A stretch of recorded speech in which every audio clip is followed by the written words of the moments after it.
Olá, bom dia, ótimo domingo a todos. Chegamos mais uma vez com mais um capítulo do livro Roteiro de Emmanuel, através do nosso querido Chico Xavier. Mas antes de começar a leitura e os meus breves comentários, eu gostaria de pedir um favor a vocês. A maior caridade que podemos fazer à doutrina espírita é divulgá-la, como já dizia Emmanuel. Então, divulguem a doutrina espírita. Leiam Kardec, leiam obras subsidiárias como Chico, Divaldo, Leon Denis, romances. O importante é a gente estar sempre lendo, se instruindo, porque quanto mais informação nós tivermos, mais certos e retos na caminhada estaremos, né? Jesus veio à Terra e nos trouxe vários conceitos divinos, como amar ao próximo, amar a Deus, caridade. E às vezes a gente precisa desses livros para entender bem como alcançar e o porquê estamos aqui na Terra. E então, além da leitura, além do estudo, ajude a divulgar. Existem vários canais no YouTube que falam sobre a doutrina espírita. Esse é um deles, o Aprendiz do Evangelho. Mas temos várias casas espíritas que falam sobre a doutrina, transmitem palestras ao vivo. Ontem mesmo eu estava assistindo uma palestra do grupo GECAL, lá de Sobradinho, uma palestra muito boa sobre comunicação, como funciona a comunicação entre encarnados e desencarnados, muito boa palestra, recomendo a todos que procurem, tá bom? Então vamos, hoje chegamos ao capítulo 20, né, Evangelho e Dinamismo, e eu vou subir agora a tela para vocês, para a gente poder acompanhar junto a leitura. Vamos ver se eu posiciono bem aqui, deixa eu dar uma olhada como está. Deixa eu tirar essa tela daqui. E eu vou diminuir o meu tamanho para facilitar a leitura. Eu acho que assim dá, né? Vamos ver assim. Vamos ver, assim, tá? Eu acho que assim não atrapalha tanto que vocês conseguem ler a tela toda. Então vamos lá. Roteiro, Chico Xavier, capítulo 20. Vamos à leitura. Desde os primórdios da organização religiosa no mundo, há quem estime a vida contemplativa absoluta por introdução imprescindível às alegrias celestiais. O que ele diz nesse parágrafo? Que muitas pessoas acham que devemos, que para alcançar as alegrias celestiais, precisamos ter uma vida somente contemplativa, como faziam e ainda fazem alguns monges, né, que se trancam nos mosteiros para estudos e leituras. Cristalizado em semelhante atitude, o crente demanda lugares ermos, como se a solidão fosse sinônimo de santidade. Poderá, contudo, o diamante fulgurar no mostruário da beleza, fugindo ao lapidário que lhe apura o valor? E essa frase, esse parágrafo é muito interessante, porque a pedra se torna diamante no atrito, é no atrito, né, que ela se torna diamante. Ela não, se ela ficar parada, possivelmente ela vai se tornar, pode continuar sendo uma pedra, mas no calor, no atrito, é que essa pedra se torna um diamante. E a gente vai chegar aonde, depois mais tarde, no final, vocês vão entender o que eu quero dizer. Com o Cristo, não vemos a ideia de repouso improdutivo como a preparação do céu. Não foge o mestre ao contato com a luta comum. Uma boa nova em seu coração, em seu verbo e em seus braços é essencialmente dinâmica. Vamos subir um pouco mais. Não se contenta em ser procurado para mitigar o sofrimento e socorrer a aflição. Vai ele mesmo ao encontro das necessidades alheias, sem alardear presunção. Instrui a alma do povo em pleno campo, dando a entender que todo lugar é sagrado para a divina manifestação. Não adota posição especial a fim de receber os doentes e impressioná-los. Na praça pública, limpa os leprosos e restaura a visão dos cegos. À beira do lago, entre pescadores, reergue paralíticos. Em meio da multidão, doutrina entidades da sombra, reequilibrando obsediados e possessos. Vamos subir um pouco mais. Mateus, no capítulo 9, versículo 35, informa que Jesus percorria todas as cidades e aldeias, ensinando nos templos que encontrava, pregando o evangelho do reino e curando todas as enfermidades que assediavam o povo. Em ocasião alguma, o encontramos fora de ação. Quando se dirige ao monte e ao deserto, a fim de orar, não é fuga que pretende, e sim a renovação das energias para poder consagrar-se mais intensamente à atividade. Quando ele se dirigia ao monte, em várias passagens do Evangelho temos isso, Cristo não ia para fugir dos problemas, e sim para pedir mais força para continuar a tarefa e agradecer pela tarefa efetuada até aquele momento. Certamente, para exaltar os méritos do reino de Deus, não se revela pregoeiro barato da rua, mas afirma-se, invariavelmente, pronto a servir. Atencioso, presta assistência à sogra de Pedro e visita afetuosamente a casa de Levi, o publicano que lhe oferece um banquete. Vamos lá. Não impõe condições para o desempenho da missão de bondade que o retém ao lado das criaturas. Ou seja, ajudar a outrem sem olhar a quem, né?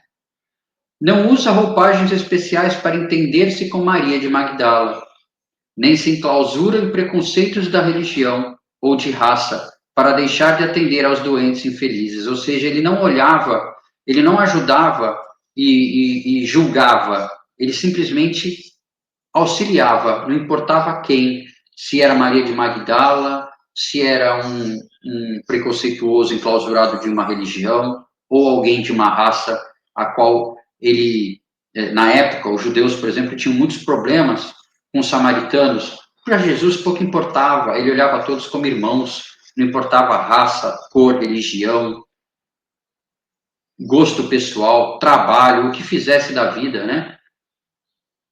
Seja onde for, sem subestimar os valores do céu, ajuda, esclarece, ampara e salva. Com o Evangelho, institui-se entre os homens o vulto da verdadeira fraternidade. O poder divino não permanece encerrado na simbologia dos templos de pedra. Liberta-se, volta-se para a esfera pública. Vamos continuar aqui. Marcha ao encontro da necessidade, da ignorância, da dor e da miséria. Abraça os desventurados e levanta os caídos. Não mais a tirania de Baal, nem o favoritismo de Júpiter, mas Deus, o Pai, que através de Jesus Cristo inicia na Terra o serviço da fé renovadora e dinâmica que, sendo êxtase e confiança, é também compreensão e caridade para a ascensão do espírito humano à luz universal.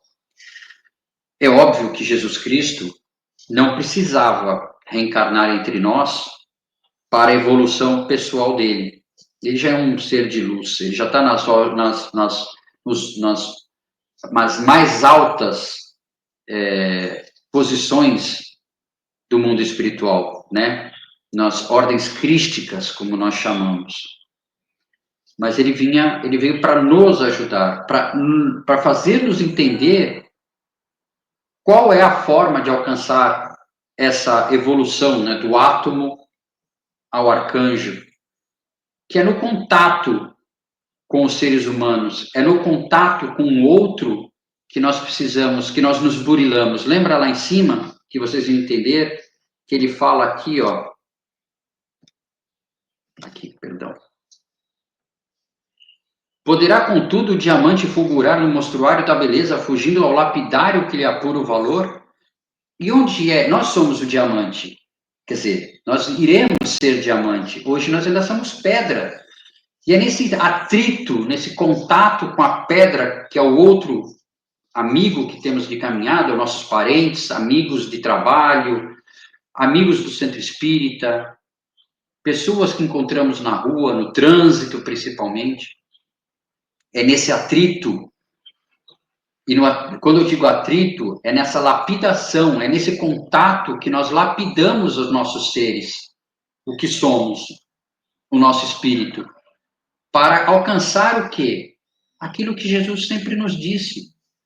Sois Deus, podereis fazer isso e muito mais.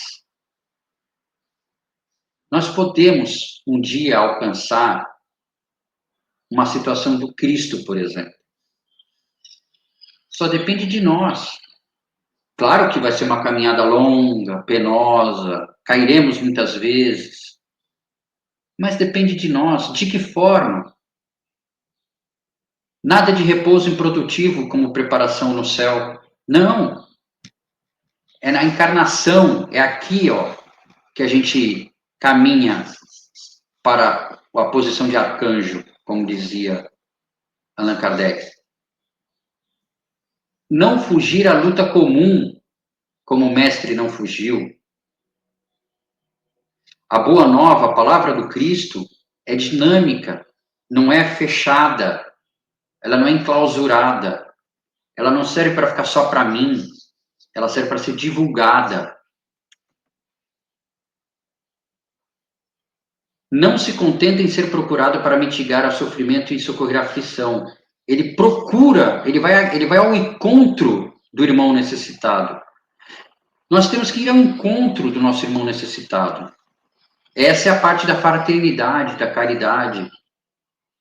Amar a si, amar ao próximo como amar a si próprio. Né? É isso que Deus fala, que Jesus nos fala. Não adotar posição especial a fim de receber os doentes e impressioná-los. Não! Colocar-se na mesma posição. Porque todos nós estamos aqui doentes. Todos nós temos doenças, sejam espirituais ou sejam carnais. Todos nós somos doentes. A Terra, esse planeta, é um grande hospital de almas. Ninguém aqui é melhor que ninguém.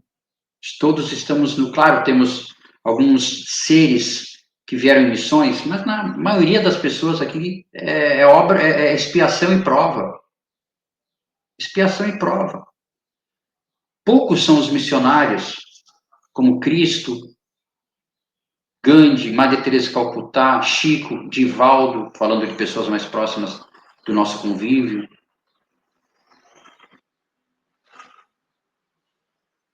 Então, temos que ser humildes. Jesus já falava no Sermão do Monte, venha a mim os humildes, pois eles herdarão a terra.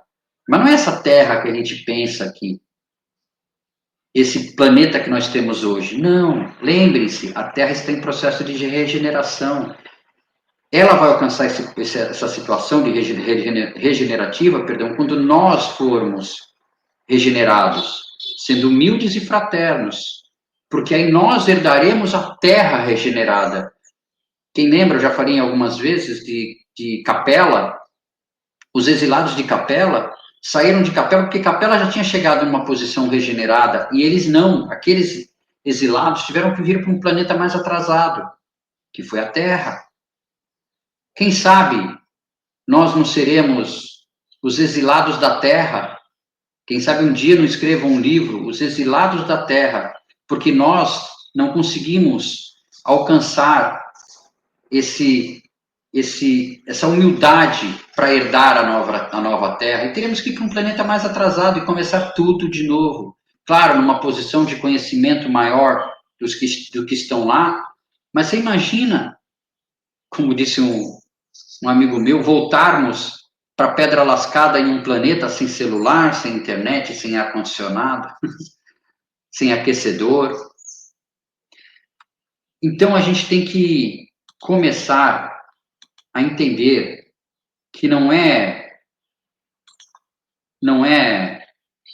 se enclausurando em livros somente, porque o conhecimento sem caridade não tem valor nenhum.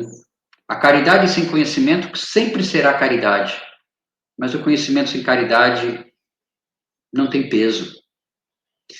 E no Livro dos Espíritos, eu vou trazer aqui para vocês, no Livro dos Espíritos, cadê? Compartilhar a tela, está aqui.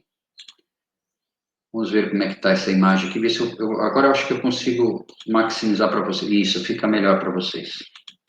Objetivo da encarnação, pergunta 132, Kardec pergunta ao Espírito de Verdade. Qual o objetivo da encarnação dos espíritos? Deus lhes impõe a encarnação com o fim de fazê-los chegar à perfeição. Para uns é expiação, para outros, missão. Mas, para alcançarem essa perfeição, têm que sofrer todas as vicissitudes da existência corporal. Nisso é que está a expiação, essa lapidação da pedra virar diamante. Visa ainda outro fim a encarnação, o de pôr o espírito em condições de suportar a parte que lhe toca na obra da criação. Para executá-la é que, em cada mundo, toma o espírito um instrumento de harmonia com a matéria essencial desse mundo, a fim de aí cumprir, daquele ponto de vista, as ordens de Deus. É assim que, concorrendo para a obra geral, ele próprio se adianta. Está aí. Comentário de Kardec.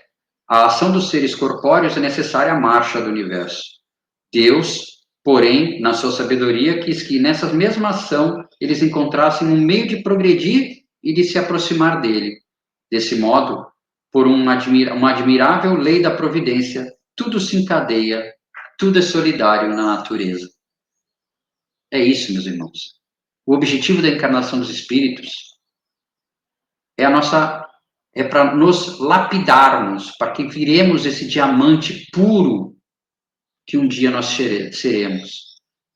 Uns chegarão mais rápido, outros chegarão em tempos mais demorados, mas é o destino de todos nós. O nosso destino está traçado desde que Deus nos criou, simples e ignorantes. Deus não nos criou para sermos pouca coisa, mas para sermos grandiosos.